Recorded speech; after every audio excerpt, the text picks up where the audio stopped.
The Tao of Self-Confidence, episode 271. Welcome to the Tao of Self-Confidence, where I share stories of amazing women who have discovered their inner journey to self-confidence. Visit our website at thetaoofselfconfidence.com. Your inner journey to self-confidence awaits. Well, hello friend. Welcome to the Tao of Self-Confidence, where I share stories of amazing women who have discovered their inner journey to self-confidence. I'm your host today, Sheena Yap Chan, and today I have an amazing lady on the show today. She is the founder of ShuQi Communications, and I'm just really excited to have her on here and share her story about self-confidence and her tips. And without further ado, I'm going to introduce you to ShuQi Liu. ShuQi, how are you today? Maybe you can fill in a little bit more about yourself to the listeners. Thank you, Sheena, for the introduction. Hi, everyone. My name is ShuQi Liu. I'm a millennial entrepreneur from sunny Singapore. In May 2014, I founded a boutique public relations outfit called ShuQi Communications. At that time, I really wanted to help female entrepreneurs share their success stories with the media, but there were very limited opportunities, especially in Asia. Most times, they were glamorized in female magazines, which were mostly revolving around beauty and fashion. 2 years later, in February 2016, I thought I could change things up by starting my own e-magazine for modern women who were smart and wanted honest, intellectual, and minimalist content to support their relentless pursuit of success. In June 2016, Doyenne.sg went live with the support from mentors, business advisors, team members, interviewees, and readers. We've been steadily gaining traction and hope to become a global publication with an Asian perspective in the near future. Awesome. That's an amazing thing that you've started. And ShuQi, what's your cultural background?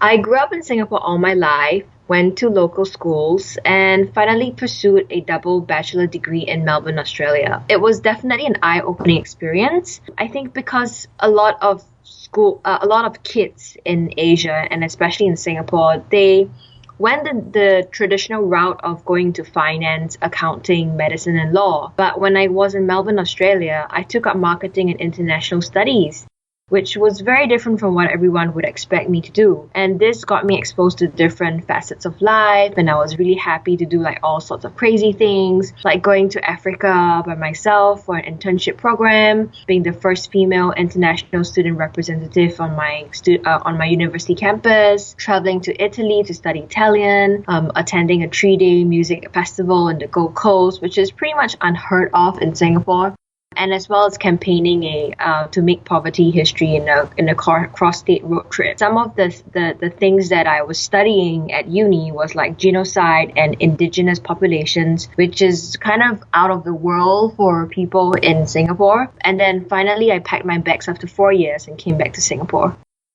Thanks for sharing that. That's quite a trip. I mean, just going to Africa alone is a journey on its own.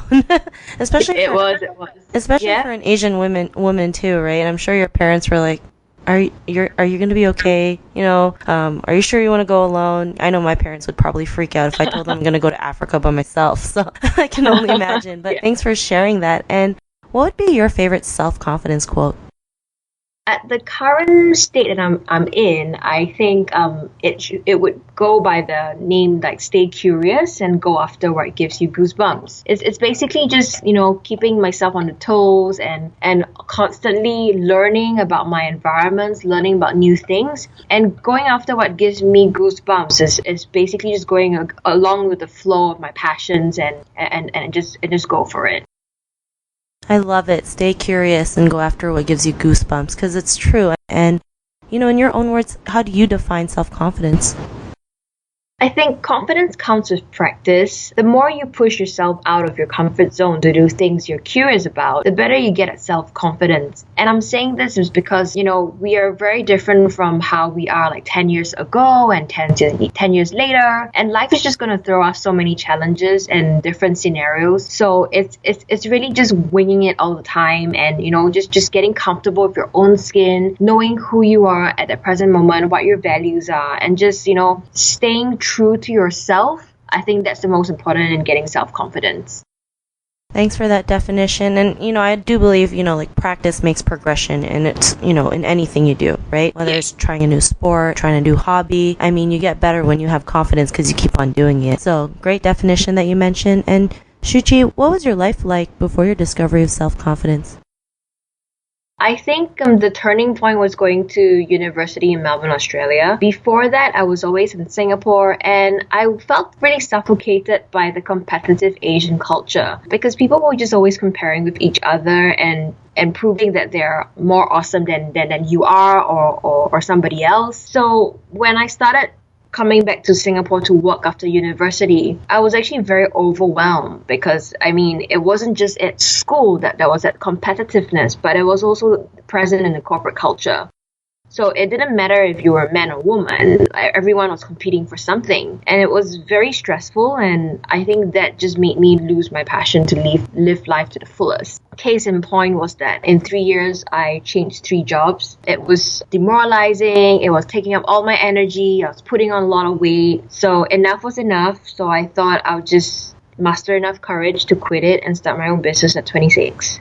Thanks for sharing that. And being in an Asian family and Asian society, like the comparing game is really like prominent, right? Whether it's in school or who has the best car or who got married, like we all play this compare game. Like we feel like we have to be the best at everything. Yeah. We can just be ourselves, right? Yeah. And so what if we make a mistake or two? And so what if we screwed up? It's life. It happens to everyone. I'd rather just go out there, make some mistakes along the way than to like hide all these little skeletons in our closet, which is also like really prominent in Asian societies, right? Because they fear that, they're going to get shamed or they're going to get judged or people are going to talk about them. So what was that point in your life when you realized like you can go out there and start your own business? I think starting my own business was another crazy thing I do in life, I think so far. It was basically just plunging to the deep end and just figuring everything out. Like how I would name my company, brand myself, put together the whole business model. I was considering a lot, like making very conservative moves, but one fine day I just got tired and just like went with my gut feel. And I think intuition is really important, which is part of self-confidence. So with my gut feel, I think I always look back at the time when I had a time of my life at university when I was just seizing the opportunities as they came my way, weighed the pros and cons, and just went for it. I think I am always a risk taker. So, working back in Singapore for someone else, it kind of got lost along the way. So starting my own business was another opportunity for me to relive that risk-taking element in me. And it was very, very amazing. It was invigorating. So if I could just put it in simple terms for more people to relate to, it's really being in the present moment to enjoy things and, just going with the flow. Confidence comes with how you rise and also how you fall from unpredictable situations. Like I never imagined myself to start my own business at 26. Like it was more out of circumstances that pushed me in that direction. So we can't control the external factors, but we can control how we react and feel inside. So it's really important just go with your intuition, and they usually give you good goosebumps.